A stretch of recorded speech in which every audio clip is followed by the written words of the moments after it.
Olá pessoal, um bom dia para todo mundo. O Jackson Abrão, em entrevista, tem o prazer de receber hoje o presidente da Assembleia Legislativa de Goiás, Lissauer Vieira. Bom dia, deputado. Bom dia, Jackson. Bom dia a todos os internautas, a toda a população do estado de Goiás. Um prazer voltar aqui mais uma vez nessa manhã de segunda-feira. Agradeço muito a sua presença. E vamos para a primeira pergunta. Cerca de 2 a 3 meses atrás, o senhor falou o seguinte: um ano na política é muita coisa que muda. Pode dar mais cores para essa frase sua? Eu não tenho dúvidas em afirmar, Jackson, que política é muito dinâmica. Ao mesmo tempo que hoje está de um jeito, amanhã pode estar de outro. As coisas mudam muito rapidamente em política. E um ano, de fato, muda muita coisa. Então, nós temos ainda um ano pré-eleitoral, nós não estamos em um ano de definições políticas, de composições políticas, até porque, por exemplo, as filiações partidárias, elas só vão ter possibilidade de quem é mandatário, quem está no mandato, migrar de partido, escolher o seu novo partido no mês de março do ano que vem. Então, daqui até lá são mais especulações, conversas, diálogos, mas nada definitivo. Em um ano, com certeza, muda muita coisa e poderemos ter outros cenários de possibilidades políticas a partir das filiações partidárias que vão de março a abril do ano que vem. Na última entrevista que eu fiz com o senhor, eu guardei uma frase importante sobre a sua boa relação com o governador Ronaldo Caiado. E o senhor falava também da ajuda que o senhor emprestou na formatação da base do governo. A escolha de Daniel como vice na chapa de Caiado abalou sua relação com o governador? Olha, Jackson, eu tenho uma relação extremamente republicana com o governador. Nós precisamos saber separar as coisas. Naquele momento, naquela oportunidade, 2019 e 2020, eu fiz um trabalho de ajuda da montagem da base, de ajuda a poder viabilizar o governo através de votações de matérias importantes que hoje resultaram em o governo ter condições de poder fazer políticas públicas, investimentos para a população. Isso não é nada mais que a minha obrigação. Eu sou uma pessoa pública, eleito com voto popular, presidente da Assembleia Legislativa, tenho que me comportar como presidente da Assembleia, com independência, mas também com diálogo, com transparência nas minhas ações.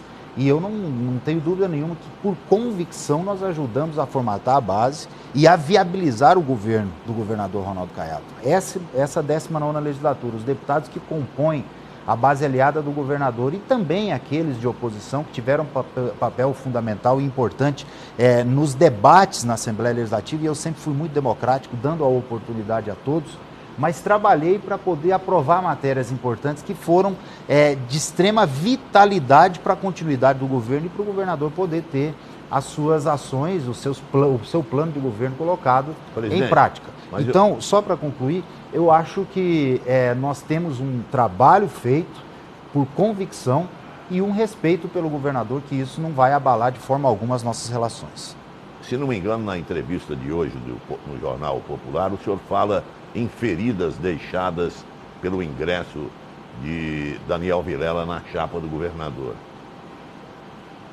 Essas feridas, Jackson, eu não estou referindo a mim propriamente. A pessoas que eram do MDB tradicionais, que em 2018 optaram em apoiar a eleição do governador Ronaldo Caiado e que foram expulsas, perseguidas pela direção do MDB, pelo próprio presidente, que é o Daniel Vilela, por terem apoiado o governador Ronaldo Caiado.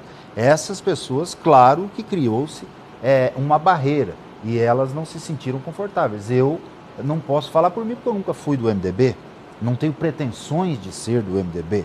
Então, é uma decisão do governador que tem que ser respeitada por mim. Na sua percepção política, isso vai ajudar o governador na reeleição ou pode causar danos? Isso o tempo vai dizer. Eu não posso falar prever o futuro político. Eu falo que o ingresso do MDB, a forma como foi feita e o momento que foi feito, antecipadamente, causou algumas ranhuras que ao longo do tempo elas podem ser amenizadas, como pode também aumentar essas feridas. Na última entrevista que nós fizemos, o senhor falava na expectativa de ser candidato a deputado federal mas deixava em aberto a possibilidade também de ser vice na chapa de Caiado. Olha, Jackson, a imprensa e o meio político sempre repercutiu essa possibilidade. Nós precisamos dividir em partes todas essas ações. Eu, desde 2019, falei que o meu projeto pessoal era uma pré-candidatura a deputado federal.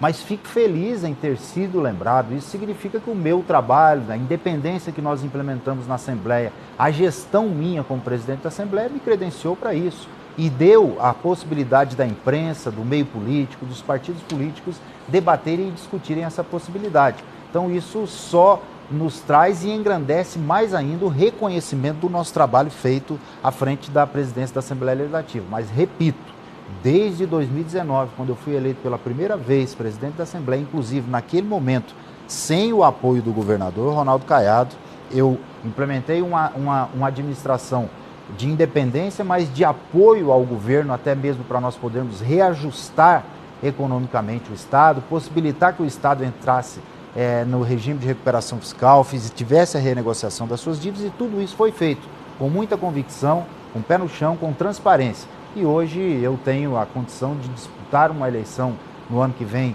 para deputado federal, e esse sempre foi o meu planejamento. Hoje, em entrevista ao Jornal Popular, o senhor fala de uma simpatia total com Henrique Meirelles, que vem trabalhando uma possível candidatura a senador. Se ele convidasse o senhor para ser suplente, o senhor aceitaria? Não, isso não está dentro das minhas projeções políticas. Eu tenho uma projeção de ser candidato a deputado federal, é essa a minha probabilidade, é assim que eu vou trabalhar. Henrique Meirelles é uma pessoa que tem uma credibilidade a nível internacional, tem um nome e é talvez um dos goianos mais ilustres no cenário econômico mundial. Talvez uma pessoa que Goiás, apesar de ter todas as suas raízes aqui, suas raízes familiares, é um goiano de nascimento, de familiares goianos, ele atuou para o mundo. E hoje ele pode emprestar sua experiência, a sua condição de diálogo e o seu preparo para poder nos representar no Congresso Nacional. O Legislativo, nos próximos anos, na próxima legislatura, com o próximo presidente da República e governadores que serão eleitos, terá papel fundamental em reformas estruturantes para o país. Nós viemos agora de um momento pós-pandemia, estamos saindo de uma crise fiscal e econômica, estamos precisando retomar a economia do país e ninguém mais credenciado que Henrique Meirelles para poder estar representando. Não desmerecendo nenhum outro pré-candidato a senador. Temos bons nomes no estado de Goiás, mas vejo o Henrique Meirelles entre esses bons nomes como um nome extremamente preparado para assumir esse cargo no Senado Federal. Presidente, pouco antes do início da nossa entrevista, o senhor fez uma bela análise do cenário para a disputa do governo de Goiás. Eu gostaria que o senhor fizesse o relato para a gente. Eu vejo o ano de 2022 como uma eleição bastante diferente do que foi em 2018.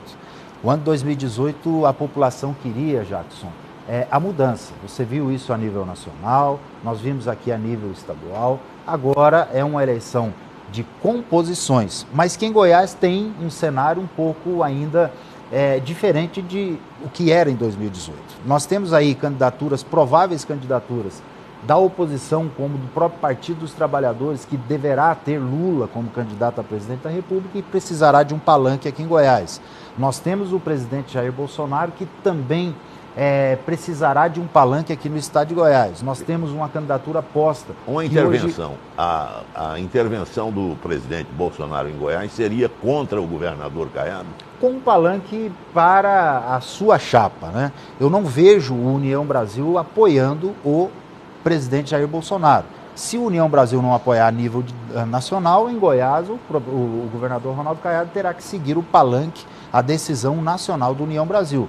Olha, o União Brasil é um partido, o maior partido do Brasil que está sendo criado agora. Dificilmente não ter uma candidatura própria à presidência da República. Então, se tiver, naturalmente, o presidente Bolsonaro poderá ter uma candidatura aqui em Goiás. Nós temos o Gustavo Mendanha, que está hoje como talvez o maior cenário na oposição do estado de Goiás, quem mais se destaca como oposição ao governador Ronaldo Caiado. Tudo isso, postas essas candidaturas, nós teremos uma probabilidade muito grande de ter um segundo turno em Goiás, de ter uma eleição não decidida no primeiro turno, como foi lá em 2018. O governador Ronaldo Caiado foi eleito governador no primeiro turno e com pouquíssimos apoios políticos, por exemplo, de prefeitos, que, se não me engano, só teve 14 prefeitos o apoiando. Hoje o cenário é totalmente diferente, nós teremos uma eleição diferente e que, se tiver todas essas candidaturas, a chance de ter segundo turno em Goiás, ela é muito grande. Outra coisa interessante, sair do PSB para ser PSD, está próximo de acontecer isso? Olha, sair do PSB, eu deixei muito claro, desde todas as vezes que eu declarei isso, seria uma probabilidade grande. Até porque o PSB, apesar de eu ter total respeito pelo presidente estadual, deputado Elias Vaz, pelo diretório nacional, mas é um partido que, a nível nacional, se alinhou muito com as esquerdas no país. Eu venho de uma região do agronegócio, de uma região que a minha base política e a minha história política sempre foi de direita. Então, essa saída minha do PSB, ela já é certa, no momento oportuno, que vai ser em março do ano que vem, quando abre as janelas partidárias. O ingresso no PSD, aí sim ele pode acontecer, mas nós estamos conversando com outros partidos, estamos dialogando e o momento é para isso. Nós não temos mais possibilidade de ter coligação nas chapas proporcionais para deputado estadual e federal, você sabe disso, então precisa-se ter uma chapa competitiva. A minha principal observância, o que eu mais observo nesse momento é a viabilidade da chapa. Se o PSD tiver viabilidade, aí sim nós vamos sentar no momento oportuno, ver as condições e aí optar por um ou por outro partido. Presidente, qual é o cenário que o senhor vislumbra para Goiás sem Iris Rezende? Iris Rezende foi um político que se destacou a nível nacional e, para mim, na minha opinião, o maior político da história do estado de Goiás. Tocador de obras, um homem sério, comprometido, que fez a sua vida sempre com a política nas veias. A história de Iris Rezende, política, se confunde com a história de Goiânia. Você não vê um local em Goiânia que não tenha uma obra, uma ação, um feito de Iris Rezende. E em Goiás, da mesma forma. O homem que implantou os mutirões, que abriu o estado de Goiás com rodovias, que fez obras em todo o estado de Goiás, que viveu os seus momentos de glória na política, como também viveu momentos de dificuldade, como na vida a gente vive momentos de dificuldade. Mas Iris conseguiu superar todas as dificuldades, conseguiu sair da política como um ícone, como uma pessoa que sempre fez o melhor para a população e dedicou sua vida. Então eu vejo que existe um momento antes na participação de Iris e agora um momento pós a morte do Iris. Eu acho que o que nós, como pessoas públicas, novos que somos, precisamos deixar, acompanhar o seu legado, precisamos ver os exemplos que Iris sempre nos deixou e aproveitar a sua história positiva para nós podermos dar sequência nesse trabalho e levar sempre Iris como referência para todos nós que somos pessoas públicas. Presidente, sem Maguito, sem Iris, o MDB está fadado a se fragilizar muito? Não tem dúvidas que Iris e Maguito foram as duas maiores lideranças históricas do MDB. Agora o partido precisa se recompor, assentar a poeira, fazer com que as coisas aconteçam de uma forma nova. É um novo momento para o partido no estado de Goiás. Mas não sou eu que tenho que avaliar isso, não sou eu que tenho que dar essa opinião. Eu não faço parte do partido, não sou do MDB, então isso fica a cargo das pessoas que vão comandar o partido daqui para frente. Presidente, a Assembleia Legislativa terá nova sede a partir de quando, no ano que vem? Fevereiro, Jacques. Nós já temos aí uma data específica, ainda não, mas nós temos um momento específico que é fevereiro do ano que vem. A minha intenção, a intenção de toda a nossa gestão é fazer as primeiras sessões legislativas do ano de 2022 já na nova sede. Uma sede que começou em 2005, que teve várias paralisações, que teve vários problemas, mas que hoje é uma realidade e nós estamos já programados para fevereiro termos a mudança da nova sede. O senhor julga como essencial ter uma nova sede? Não só eu, como as pessoas que precisam da Assembleia, os servidores, os deputados. A sede que nós estamos hoje, primeiro que não é da Assembleia, é da Prefeitura de Goiânia. Segundo que está num local muito difícil acesso por conta do trânsito, por conta de não ter possibilidade de ter estacionamento, não tem como crescer mais, um prédio muito antigo que precisa de várias reformas estruturantes. E nós tínhamos lá aquela sede, já estava listado, já estava com todos os projetos arquitetônicos prontos, e eu só dei sequência ao trabalho na ordem de serviço e sequência, obviamente, à gestão da obra, que está ficando pronta e tenho certeza que vai aproximar cada vez mais o poder legislativo da população. Nós precisamos dar transparência aos nossos atos, mas atrair cada vez mais os segmentos da sociedade para conhecer o legislativo e para acompanhar o trabalho parlamentar. Transformar a Assembleia na casa do povo, como se dizia antigamente? Com certeza, essa é a nossa meta. Presidente da Assembleia Legislativa, Lissauer Vieira, a última pergunta: se a eleição fosse hoje, quem ganha? Ronaldo Caiado ou Gustavo Mendanha? Hoje eu não tenho dúvidas do favoritismo de Ronaldo Caiado. Como eu falei, eleição um ano é muita coisa. O governador tem feito todo o esforço para poder resgatar a economia do Estado, para, como ele mesmo fala, devolver Goiás aos goianos. Nós temos visto aí investimentos significativos na educação, investimentos significativos na saúde nesse período de pandemia. Apesar de todas as dificuldades, o governador conduziu com muita firmeza o processo pandêmico no estado de Goiás. Nós vemos aí, através da Goinfra, recuperação de rodovias, o estado retomando de fato as suas ações no que tange a obras estruturantes para a nossa população. O governador é trabalhador, é sério e tem tentado buscar, dentro das suas limitações orçamentárias, os investimentos para a nossa população. Claro que em política tudo pode acontecer. Claro que nós temos aí um ano para as eleições, mas não tenho dúvida em afirmar que hoje o favorito para a reeleição é o governador Ronaldo Caiado, pelo trabalho que fez e também pela ajuda que ele teve da Assembleia Legislativa em matérias importantes para recuperar a economia do estado de Goiás. O senhor continua com a palavra para os seus agradecimentos finais, alguma observação ou consideração?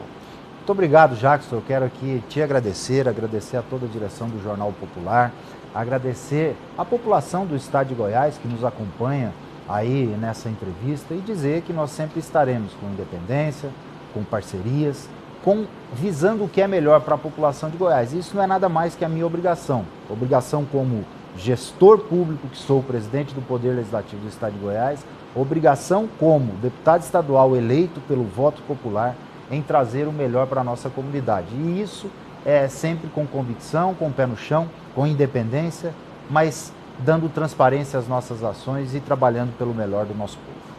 Mais uma vez, obrigado. O Jackson Abrão Entrevista volta na próxima segunda-feira, às 10 da manhã. Um abraço a todos e até lá.